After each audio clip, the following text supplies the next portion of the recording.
the day I was diagnosed with breast cancer. And I still remember that day so clearly. My husband was CEO of Westpac, and his office was in Martin Place. And I remember saying to him, I need to meet you for a cup of coffee. And I remember sitting in that coffee shop telling him I had breast cancer, and we were both in tears. And walking across with my young son, who was then only 15.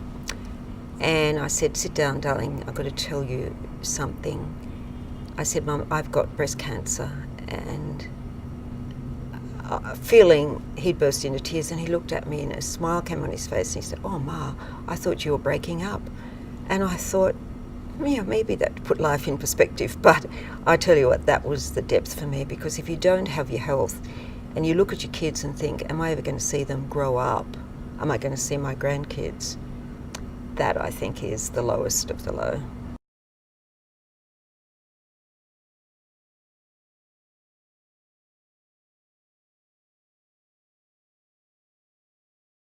When I was 35, I had breast cancer, and that's quite a gear shift in your life. I can say that being somebody who is so many years on from it, and I know, and clearly one of the very lucky ones, that everybody comes out of that with more than they went into it.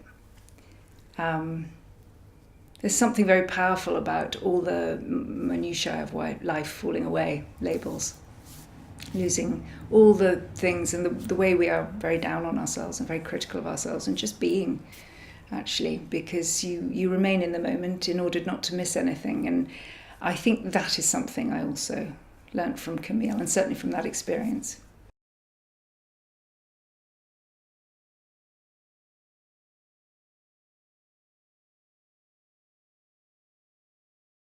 So the idea behind Ana Ono is not just to provide a product or a service to women diagnosed with breast cancer, but it's really to address a woman being a woman and enjoying life and feeling sexy and feeling beautiful and feeling like herself. Because what I experienced, and what a lot of women experience during breast cancer, is that you kind of just get stripped down to your bare minimum. You lose your eyelashes, you lose your eyebrows, you lose your hair. All of those things are very physical. Everybody can see them day in and day out. You may wear a wig, but you can still kind of tell that it's a wig. What people don't see is the fact that you've also lost a sense of identity by losing your breasts to the disease, because that's shielded, that's covered. That's something only you get to know about. But that's a very big pivot in how you feel about yourself. Because we're women, right? We identify with bits and pieces of ourselves. And although all of those things are physical, they add up to make you you, right? And I had a very dear friend, Champagne Joy, who just sadly passed away last Monday, but we talked a lot about this. And she said very cleverly that what makes you a woman is a piece they can't cut away. And that to me was incredibly impactful, because I think I had been looking for that answer for a long time, because I was so young. Like, I associated myself so physically to being a woman. I didn't earn my woman pillar yet. You know what I'm saying? I didn't birth babies. I didn't have children. I didn't raise another human being. I was just existing.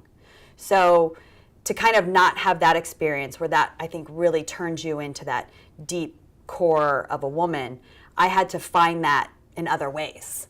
And with Ana Ono, it's not just we design bras for women with breast cancer. It's that whole journey of being able to find yourself again, whatever that means to you, you know. And does wearing a beautiful bra make you feel better about yourself, make you feel sexier, make you stand a little bit taller? It does to a lot of us, because that's our hidden secret. That's the piece that we know we did in the morning. Nobody else might see it throughout the entire day, but we do. And that's huge for our inner selves and our consciousness and our ability to be strong and be proud.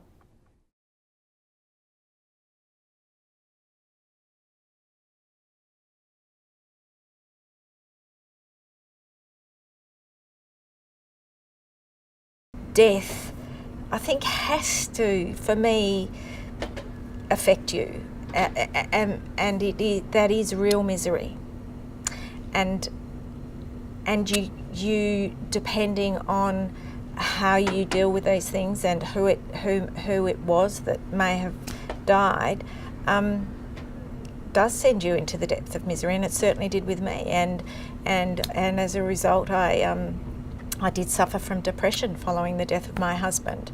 But I was terribly fortunate in that I had fantastic family around me, who, because I refused to believe it. Well, I was coping perfectly well. There was nothing wrong with me. But it takes a family member or a very close friend, and in this instance it was my family, who said to me, "You're not coping. I'm telling you straight, I'm being honest with you. You're not coping, and you're taking it out on your son." Goodness, he was going through his own grief. How hideous was that? But I didn't see that. I couldn't see that for myself. I was blind to that. So, but I guess the thing for me was that because of that, I went and sought help. And yes, I was depressed. I think I had a jolly good reason to be depressed, but yes, I was depressed. But I sought help, and I dealt with it. And I'm through that now. And it taught me a lot, but it also taught me to talk about it. I refuse to sweep these things under the carpet.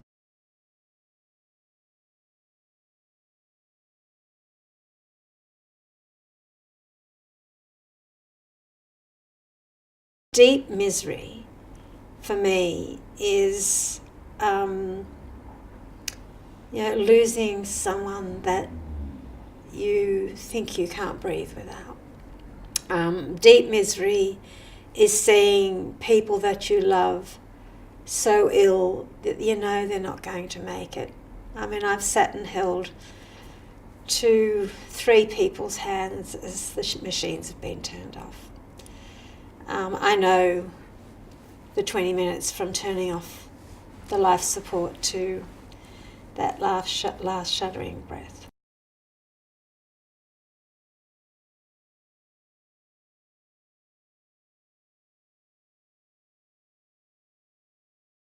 You believe it in 1 minute, and then the next minute it hasn't happened, because that's what you protect yourself with. But eventually you have to come to realize that it's happened. She's gone. The most precious thing in your life has been taken away from you. And the way she died was so horrendous. Really, to live with that, both Barry and I, wake up the same time she died, in the middle of the night. And that goes, why couldn't you protect her? You protected her all along. But here comes the occasion now where you can do nothing. And it's scary. And try to help other people that they don't have to go through that. That's what it's about.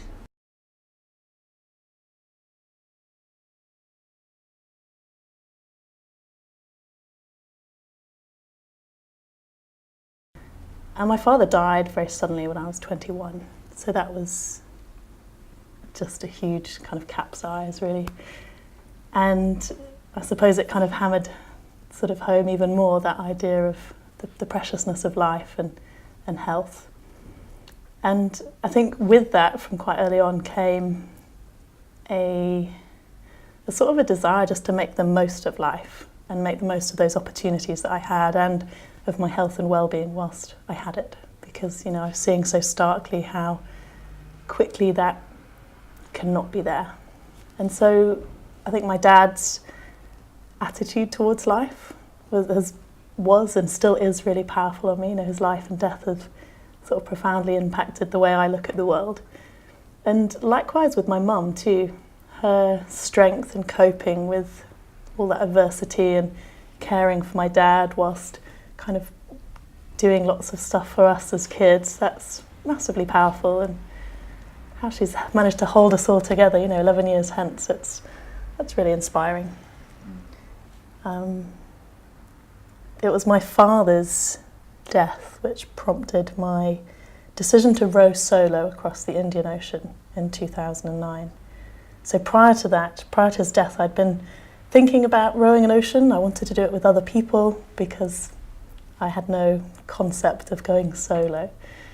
And quite early on in the planning phases, Dad died, and I sort of stood at his funeral and told everybody that I wanted to make this journey and go solo in his memory, using it as a way to get through the grief and do something positive for others.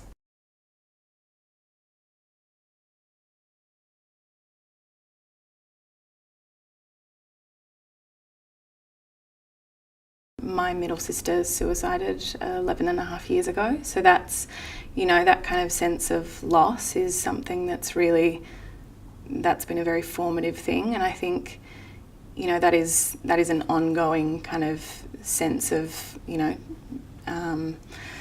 I guess contacting that level of sadness and at some points misery. I think it's very much about that, but I think that it's all about seeing life as some kind of sense of yin and yang, as esoteric and hippie as that sounds. I think, it's about understanding that there are moments of intense darkness, but they're always followed by moments of light, and how those things work together, I think is, it's really important to always know that there's something, at the end of it all, it's not for nothing. Yeah.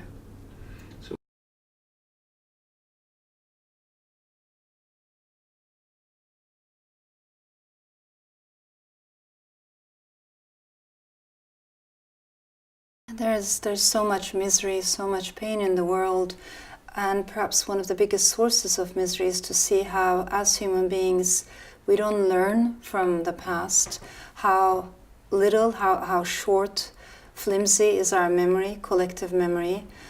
Sometimes, there are societies of collective amnesia. Turkey is a society of collective amnesia. And when you don't learn from the mistakes of the past, you can't really grow up. When you can't face those mistakes, I'm not talking about living in the past, but to learn from those mistakes. And it is, in that regard, I think, very essential to keep activism alive. We can't take things for granted. Even in Western democracies, liberal democracies, nothing can be taken for granted, including women's rights, including LGBT rights, including freedom of speech. These are things we need to care about and put some effort into to keep them breathing and alive.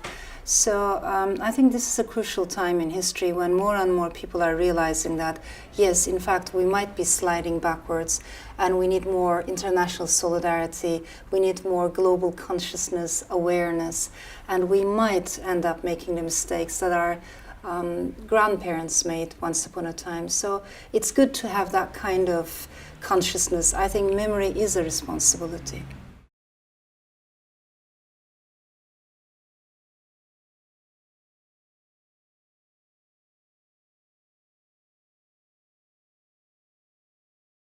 I think it makes me sad when I see people that have potential and that they just don't engage, and you just feel like it's wasted energy, wasted leadership, because people that they have that power, they can get in there, but then they refuse not to, they choose not to do it. And we see that, I think, a lot of people in our society, that there's just so much leisure, so much entertainment that, people, especially young people, that are so hooked on their cell phones or their video games, and they're not coming out into the world and see what's really going on around them. And I think the other thing that makes me sad is when you see so many people that are homeless in our society. When we have, I say we're the richest country in the world, we have so many empty houses and so many homeless people on the street. And this is just a disgrace for our government, the United States of America, the richest country in the world, and that we can't house our people, or give them medical care or give them a free education like they have in other countries. It's this greedy corporate control that we have of our government that is depriving people of a decent education, decent health care, decent shelter. I think this is it's a sin. I believe it's a sin. When you have people that are making multi-millions of dollars as their salaries and their stock options, and yet people can't, they can't afford to live on what they earn. And it's so, it's not only wrong, but it's almost, you might say it's almost a sin. It's almost evil.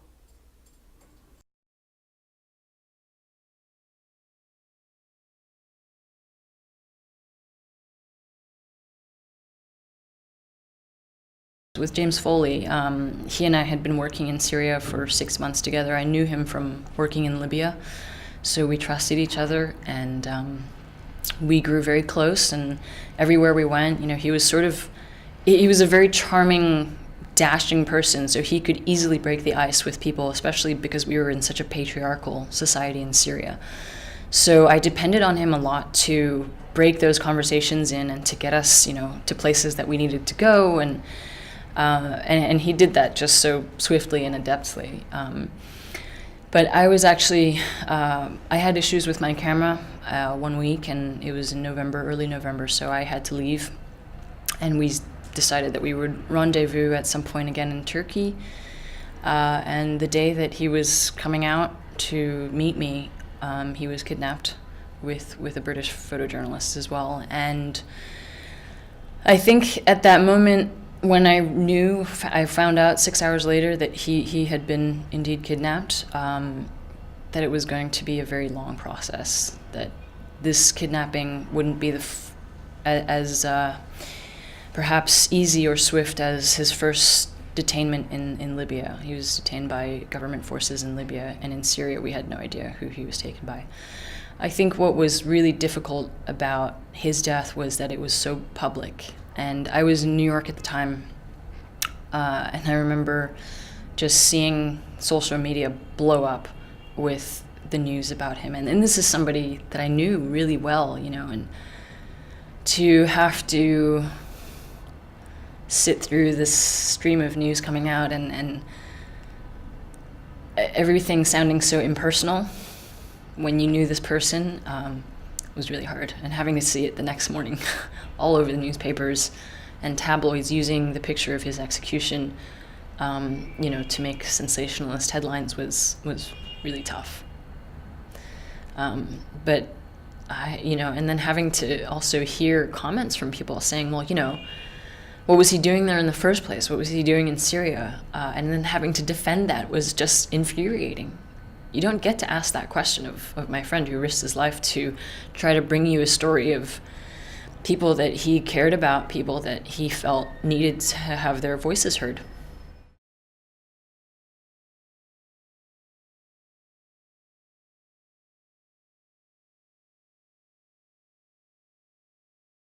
Jim truly sought to be a voice for the voiceless. He wanted to give voice to those people who were yearning for freedom and suffering so because of that.